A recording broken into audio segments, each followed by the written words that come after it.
on an undiscovered planet, in a system that is still, as of yet, out of sync with the greater realms, on the slopes and in the peaks of a high volcanic mountain range. There, a great storm of ash and snow, wind and hail raged across its surface, driven by the various vents and open calderas, with their heat crashing into the frozen skies and clouds above at these great altitudes. No beast could reasonably fly amongst those gales, for the icy shards of hail or the occasional flaming bit of rock falling down would spell a quick and most likely lethal end to any that tried to attempt the flight for any real duration.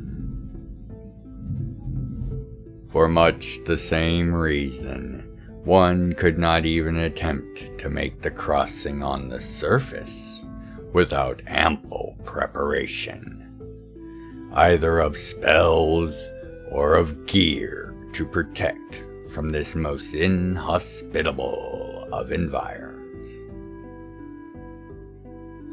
Crossing through the mountains themselves was similarly dangerous, for the Antani, and more specifically and worryingly, their royal Enskanai, had made this ridge and world theirs.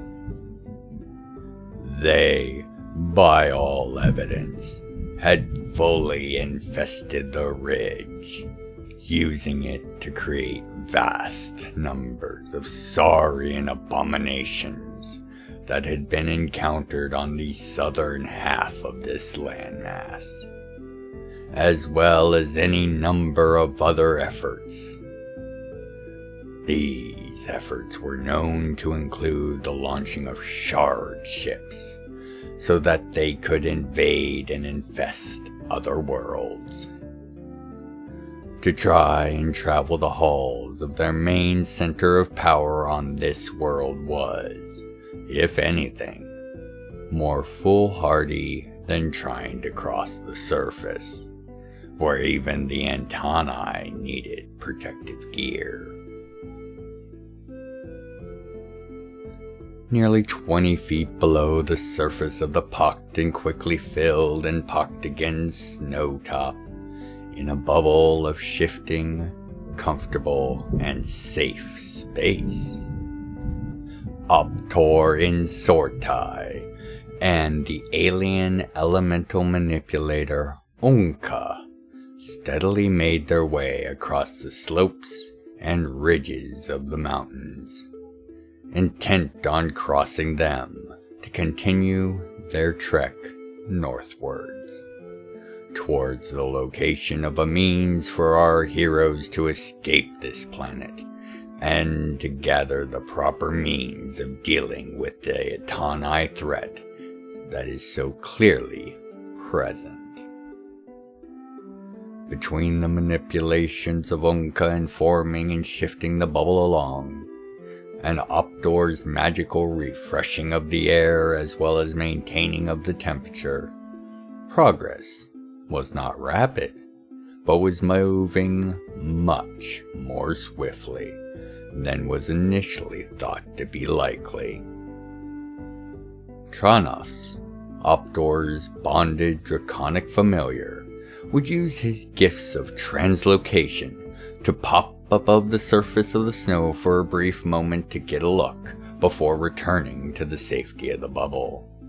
With this, they had been able to cross the lower peaks quickly, and once into the depths of the mountain line proper, they were able to navigate away from the clearest signs of Antani's settlement or defense.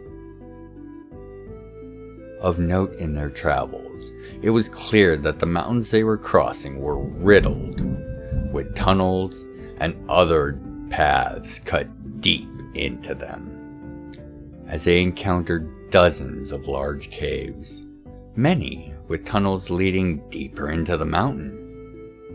However, these tunnels were not meant for any sort of transit, being filled with razor-sharp wires of an odd crystalline nature as they were. Our heroes had availed themselves of the shelter provided by the caves a few times in the weeks this crossing had already taken, and while they didn't exactly relax or ever let their guard down completely, they had had no contact with any foes or guardian beasts of any description, nor had they found evidence of the existence of such residents in these peaks amongst their travels thus far in the constant storms. Taking refuge again in such a cavern, after nearly a week of under-snow travel, it was quickly discovered that the wide tunnel in the rear of this cave, unlike each of the caves they had investigated before, was free of the crystalline threads, and thus would allow access deeper into the mountain. Both Optor and Ounca were hesitant to further explore, and nearly made to move on from the cave out of an abundance of caution, when it was noticed that the air was flowing from inside the mountain, as opposed to being drawn into it, as with the other caves they had encountered thus far. The air coming out was odd, as it carried truly no distinct odor or scent, and if anything reminded Optor of the sterile air of a lab, or, more accurately, its exhaust. The opportunity presented by possibly being able to gain direct access to a lab or other sensitive area within an Antani stronghold was thus unprecedented and could not be ignored. Hurried and serious discussions were quickly had, and it was swiftly decided that Optor and Trinos would scout out and discover what they could in 4 hours. Then return.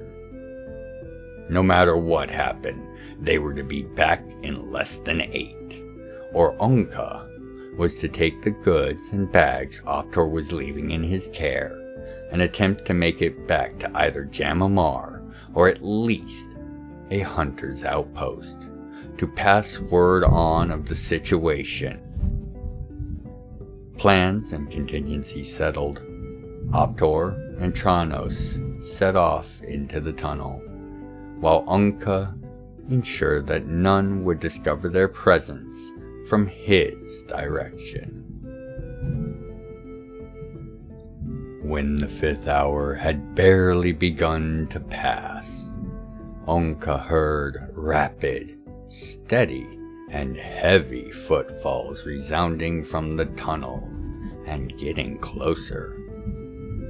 Less than 10 minutes later, Trinos and Optor appeared, and the mass being pushed forward by Optor's preternatural strength and made to float by an attached slip of parchment and the spells it contained of his devising, was some sort of large industrial or biochemical apparatus. Perhaps a growing tube for these saurian beasts, Ounca thought at first, before reconsidering. Even without any of his 3 missing eyes, the 4-armed alien could sense a life far more complex than the saurian monsters that were so common in the southern forests and jungles, and was nearly grown within this mass of tubes and hoses. Almost as soon as they had settled the machinery and its built-on components to the cave's floor. Optor began furiously working on the various consoles and screens of the greater device. Moving in a swift and precise manner that belied his great size, he made adjustments and counter-adjustments, a sense of urgency seeming to slowly build and escalate as his efforts seemed to continue to fail to produce the outcome he was so intently working towards. As Ounca could only watch, his sightless senses were unfit to reading screens or dialing knobs. He tried to extend his other senses to observe the effects of the Praetor's efforts, only to be shocked by being blocked from sensing all but the most surface level of what was going on within the tube. This displayed a level of isolation and securement technology that was rare, perhaps even a first in Ounca's long-lived experience. Perhaps an hour or so later, frustrated and perhaps desperate, Optor pulled a syringe from his bag and used it to draw out a small amount of something from within his chest, and quickly injected it into an appropriate port on the device.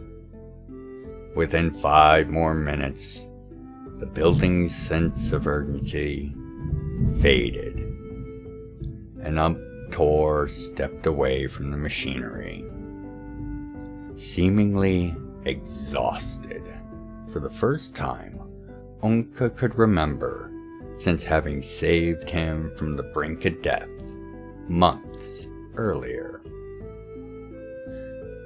As he settled down along the opposite cave wall, still keeping the machinery in his sight, Optor explained to Ounca that the being in the tube and machinery had been in danger of a most horrific death, only kept alive in a state of near biophysical dissolution by acts and means that Optor would not discuss openly until they were safely off this planet.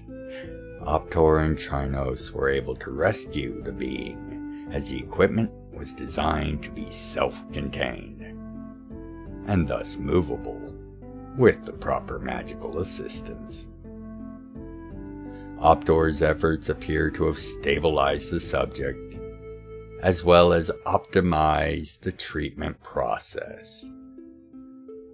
He was not entirely sure, but Optor was of the mind that this was a new life form, something the realms had never seen thus far.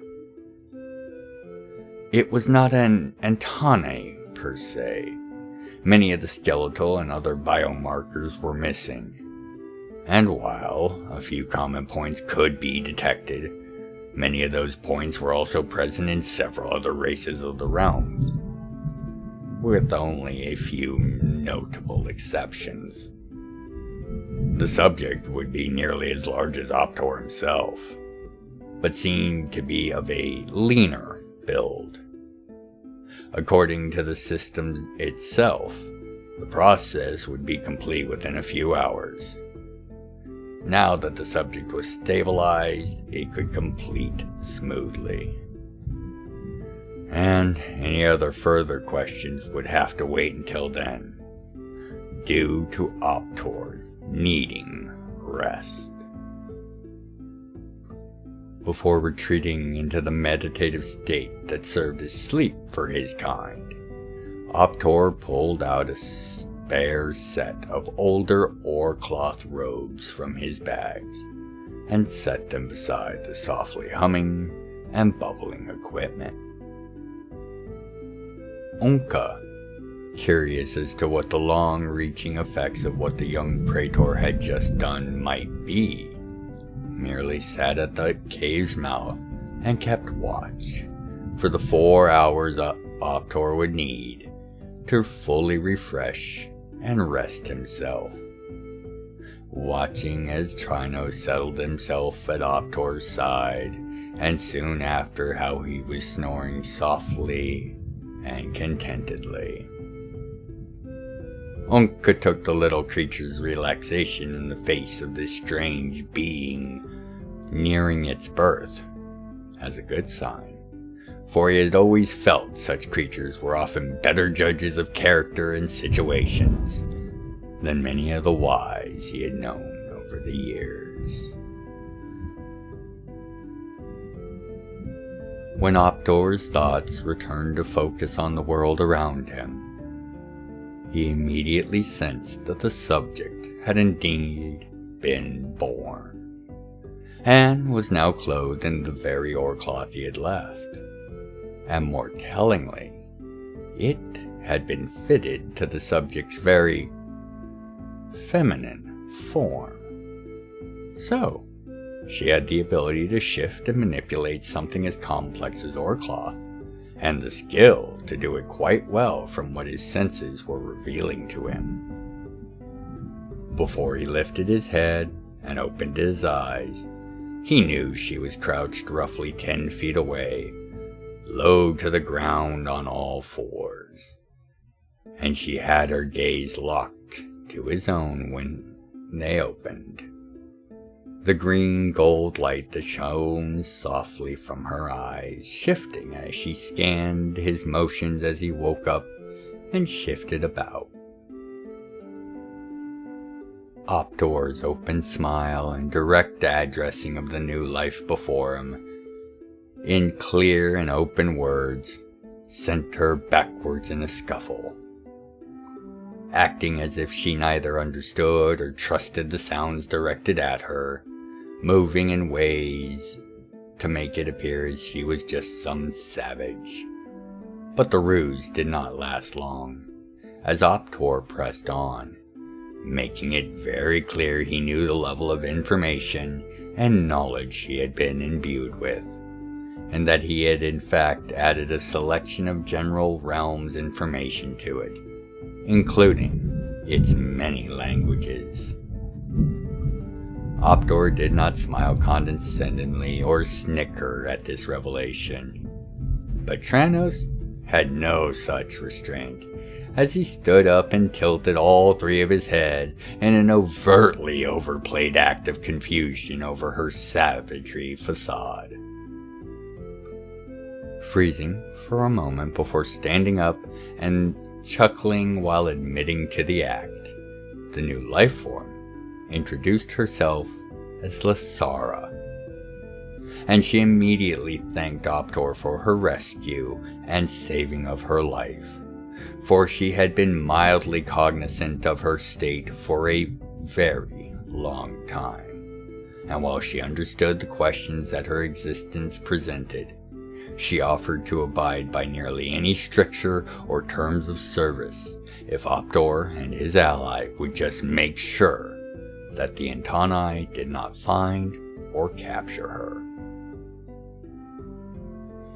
Optor noted the vast bulk of the machinery was now missing, and saw that Lasara's cloak was hanging over what appeared to be a full set of very advanced gear, and included at least an exoskeleton, a power pack, and what looked like a fair number of sensors and other tools. She was also able to rapidly repurpose those materials into a new usable form in only an hour or so, an even more impressive feat. And when Ounca revealed himself from his observation spot on the ceiling, her reaction to the fact that he was not, in fact, sitting guard at the cave's mouth was both rapid and displayed that she had also prepared a means of defense for herself. A set of nearly clear, crystalline blades extended from both over her wrists and elbows, with edges far sharper than Optor had expected. And they slid back into their holding states almost as quickly when she realized it was Ounca on the roof. Lasara quickly began to apologize, having drawn weapons on him after asking for his help, nearly falling into a panic. The old alien's shock at her outburst and worry was such that he actually fell from the roof of the cave, before righting himself mid-air a few feet away from landing and sitting beside Optor. Soft chuckles and apologies of his own came from Ounca, as while he did mean to be in an advantageous position should things have gone badly, he was no way inclined to deny her plea for help, and noted that Optor's very stated reason for his adventures was to discover and to explore. How often would Optor get to be the point of contact and protector for a brand new life form? In truth, Ounca's prodding was without need, for Optor had already chosen to make sure that this Lasara was able to at least get off this planet, even knowing that in all likelihood she would need to stay close to him, as would Ounca once they returned to the realms proper. While many travelers from many different places and planes cross the realms often, the latest concerns and worries of war would make the sudden appearance of two entirely new and unknown species of significant power and ability an issue best kept as undernoted as possible. If there were any issues, only the weight and authority of Optor's hunter's license would be likely to keep them from being overly harassed or otherwise inconvenienced. And failing that, his status as a praetor of the Pathbreaker Corps. While it was a stretch, it was a clear fact that the Pathbreaker Corps was trained in matters of first contact and how to manage and deal with unknown aliens. And for many, this would likely serve as more than enough to keep his new allies safe, especially when paired with his status as a licensed hunter. The fact that Ounca stood well over 6 foot tall and was the shortest of this trio would probably be just a potent deterrent for the majority of problems anyway. But such concerns were for another day, as they first had to secure their escape from this world before any other such matters were even worth proper consideration. Optor, for his part, was quite confident that it would be some time, perhaps as long as a month or two, before his intrusion would be noticed. He stated that the systems that had been in place, with the exception of the self-contained unit Lasara was in, were all analog and non-magical, and most were unpowered in any way. There was no observational equipment, no alarms, no tripwires, just 9 separate layers of isolation and buffer walls, each closed by a door only sealed by a large bulkhead wheel. Based on the data within the growth unit, Optor estimated a physical check as often as perhaps once a decade at most, and the latest had only been a few months ago. So, they should have plenty of time to finish crossing the mountains and get off the planet before the Antani even notice. However, none of them believed that would be how things would go. No matter if Lasara was able to agree and confirm the patterns of the Antani. Not wanting to give fate a chance to prove their worries correct, they only spent a few more hours in the cave before setting off once more into the gales and hail and the concealment and safety of their under-snow bubble, now with Lasara's added gear to make the journey that much easier.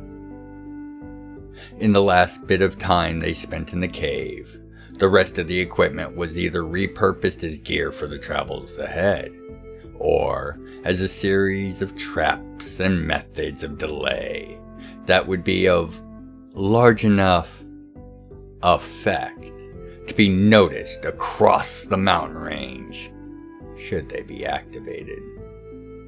The hope was to have notice of when the Antani discovered the situation and had tracked it to the cave, and thus giving our heroes as much lead time as possible, as well as notice to the discovery.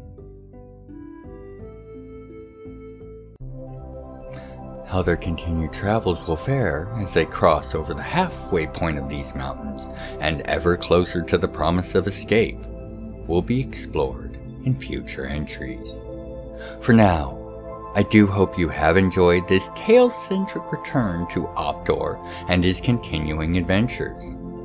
And as always, look forward to continuing to follow his exploits with you, my perceptive patrons, regular visitors, and of course, new guests of the library. But until then, when you make your way back to the library for your next entry of Intro to the Realms, I, as always, have been the recorder. And by the 9 and 4, be well, take care of yourselves and each other. If you'd like to contribute to the further exploration and explanation of the realms, please consider leaving a comment, a like, and sharing the video around. I read all the comments and make efforts to reply to each. Thank you for helping to grow the channel, and know I look forward to each and every one of your comments. Other methods of support can be found in the channel's description. Thank you for watching,